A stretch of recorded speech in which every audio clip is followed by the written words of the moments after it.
$10 million overall. Pat Smith joins us, great friend of the show, three-man front, WJOX, a power station in Birmingham. And Pat, thank you. We normally have you on to discuss college football, but let's start with this. You actually, I saw the note, you were at Rickman Field last night. Can you try to describe all of what you saw and all of what you experienced last night in Birmingham? Always a pleasure to be on, guys. First off, it was one of the most electric things I've ever been a part of. I've been blessed to cover national championship games. I've been to historic games of the Iron Bowl between Alabama and Auburn around the Southeastern Conference. And I'll tell you, being someone that's lived in Birmingham now for over 40 years, this was a magical night. And being able to go back to Rickwood Field, a ballpark that's been around for, since 1910, and to have a Major League Baseball game. The Cardinals came here in 1954 and played the first integrated game in Birmingham against the Chicago White Sox, because the location of Birmingham, basically teams in which they would go to spring training and they would come north getting ready to start the season, they would stop off in Birmingham and they'd play these barnstorming tours. And of course, the Negro Leagues were very popular here in Birmingham because that's where Willie Mayes got his start. So to see the ballpark come alive with a real live Major League Baseball game and them honoring Willie Mayes and the untimely death of him earlier this week, it was off the charts. On a scale of 1 to 10, it was a 12. It was goosebumps all the way around. It was just a very, very special night. How much was it, how surreal was it that Mays released that statement earlier in the week about not being able to get around, and then like the next day or two, the note is that he has passed away. And I remember the video, I think, from a couple of nights ago when they announced it at the Birmingham crowd. You could just hear this just groan of, oh, my God. Mm-hmm. How much did that weigh on last night? I know they still celebrated as they should, but how difficult was that? It was very difficult. I was actually there on Tuesday night. The Birmingham Barons, the AA franchise of the Chicago White Sox, they played the Montgomery Biscuits, a minor league franchise of the Milwaukee Brewers, and they had to turn back the clock game. And that night, when it was announced inside Rickwood Field, not that we were absolutely shocked at the news. Willie Mays had been in bad health and he was 93 years old, but it was just the fact that this whole week was going to be celebrating not only him and what he meant to the city of Birmingham and that field, but to the Negro Leagues and everyone else involved. And so having that announcement and then seeing the crowd start giving a standing ovation and tipping their caps and chanting Willie, Willie, it just meant that the rest of the week was going to be a little bit more reverent. We knew that it was going to be a celebration.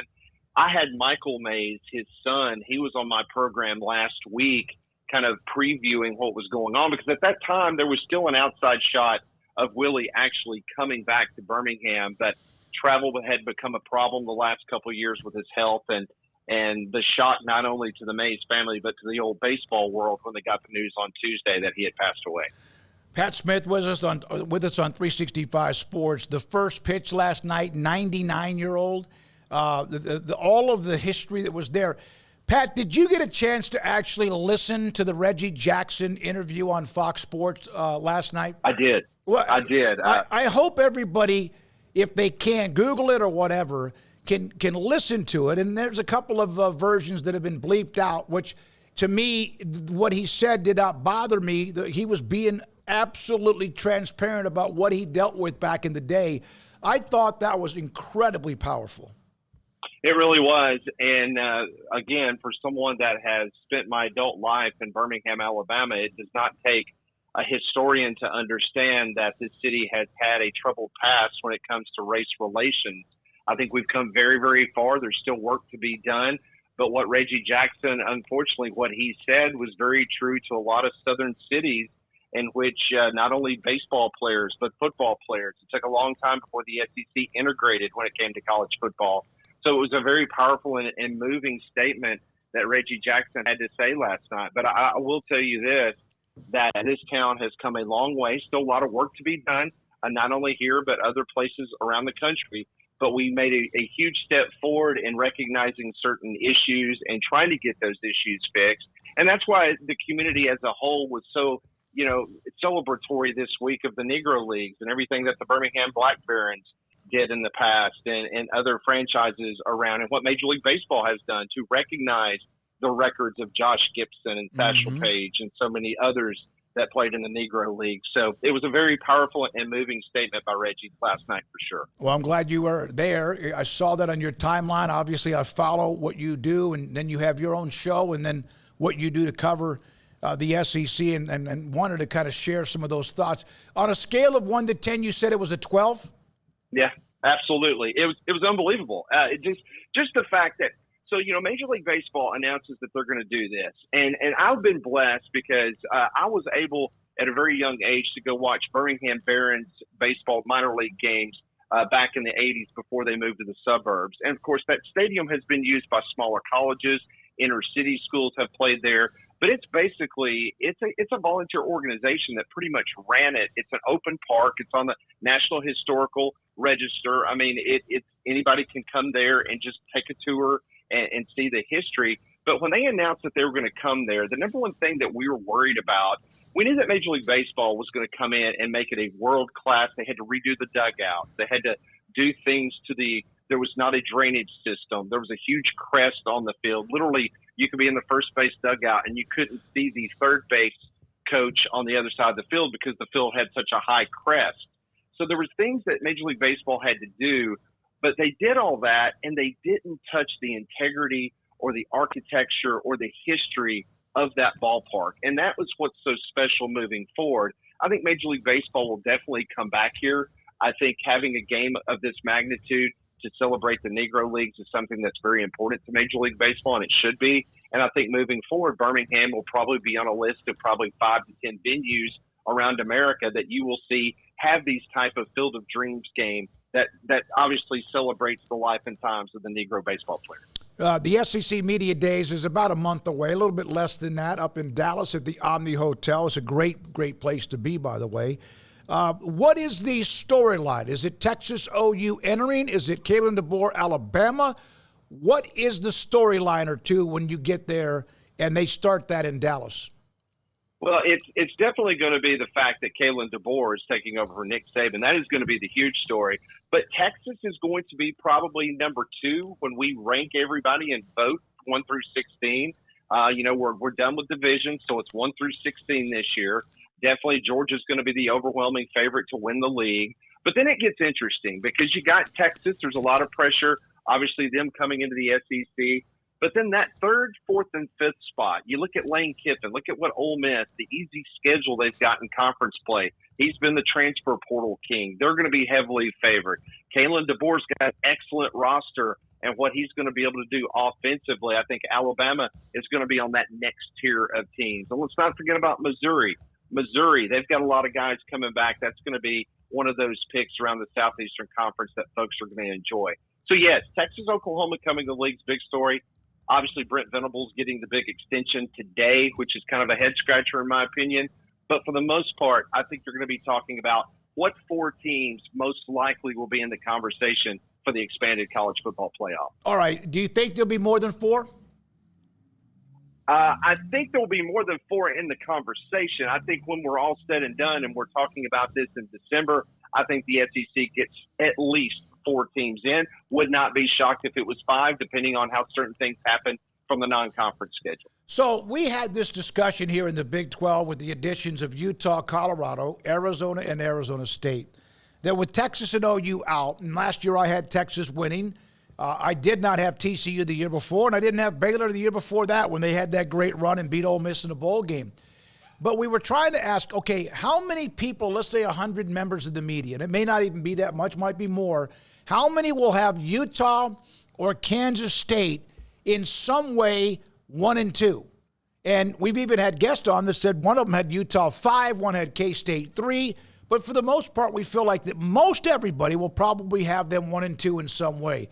Will it be Georgia, Texas 1-2 for the most part as far as the majority of those who vote in the SEC?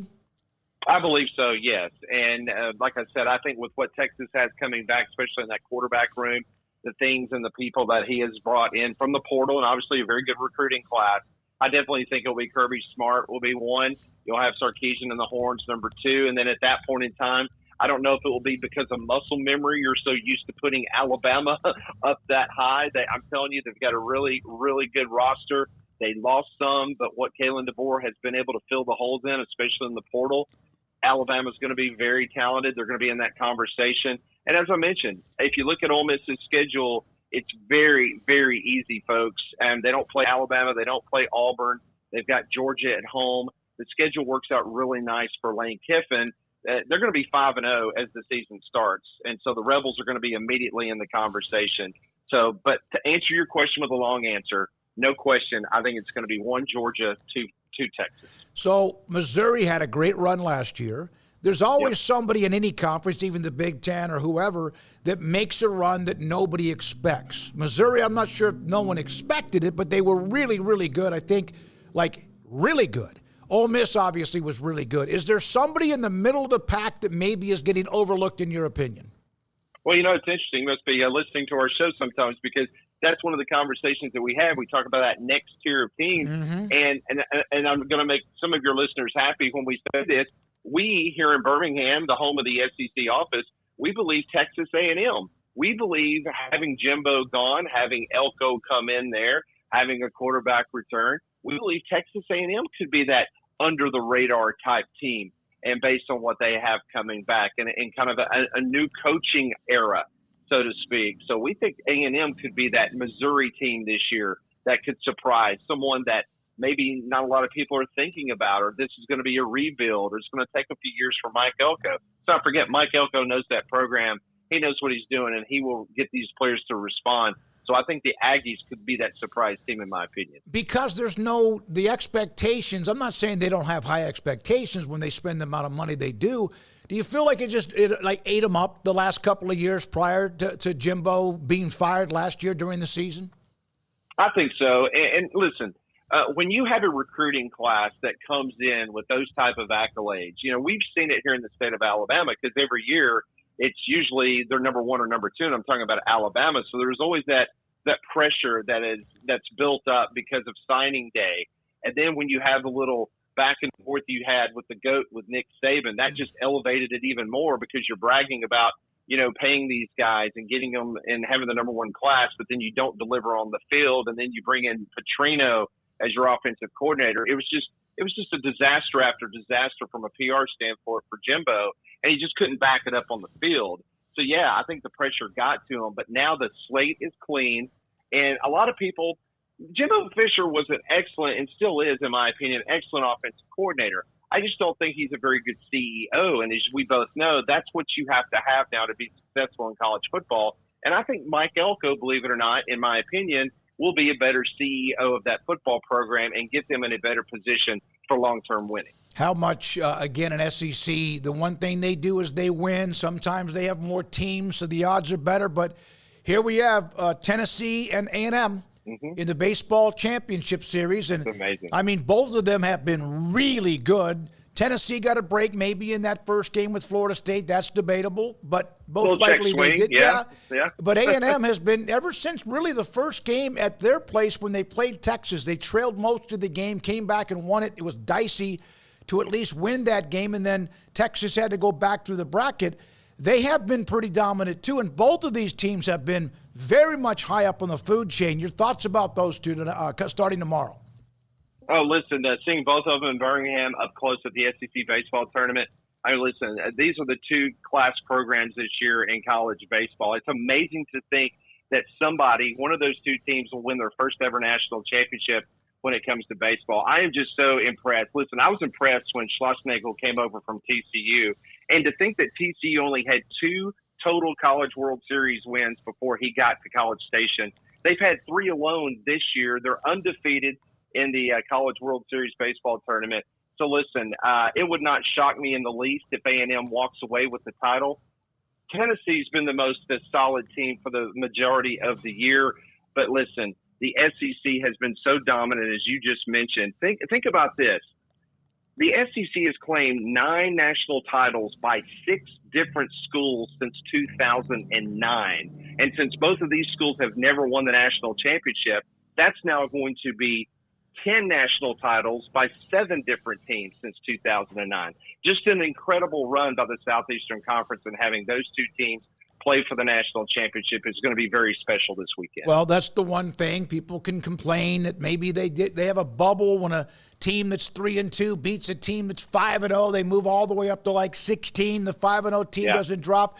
But the one thing, and I've said this about the Big 12, because there's really no alpha names or images or brands, no matter what anyone may think about what they have to win the non-conference games when they have them, whether it's against Arkansas or whether against anybody, and then someone's going to have to win a playoff game. Like TCU did, but then again, it was almost like, but because of what happened with Georgia, they're going to have to do that. Don't you think, Pat, to have that chance to like, okay, wait a minute, we need more than just our automatic qualifier to make the team or make the tournament? There's no doubt about that. And that's the one thing you have to say that SEC baseball has done a very, very good job with.